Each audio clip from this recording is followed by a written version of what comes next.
অযাচিত লোম সত্যি বিরক্তিকর, আর সেনসিটিভ স্কিন হলে তো কথাই নেই। তাই চাই নিরাপদ অর্গানিক সমাধান, সারিকার প্রাকৃতিকের অর্গানিক ওয়্যাক্স পাউডার, যেটি বানানো হয়েছে বেন্টোনাইট, চন্দন, হলুদ, অ্যালোভেরা, চালের গুঁড়ো, গোলাপের পাপড়ি, নিম ও কমলালেবুর খোসার মতো প্রাকৃতিক উপাদানে। এটি লোম রিমুভ করে স্মুথভাবে, স্কিন উজ্জ্বল করে, ট্যান ও রাফনেস কমায়, আর সেনসিটিভ স্কিনেও জ্বালাপোড়া হয় না।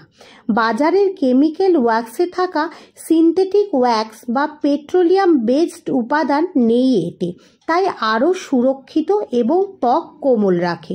ব্যবহারও সহজ, পরিমাণ মতো নিয়ে জলে মিশিয়ে একটা পেস্ট বানিয়ে ভালো করে লাগিয়ে নিন, শুকিয়ে গেলে মুছে নিন এবং পরে ময়শ্চারাইজার ব্যবহার করুন।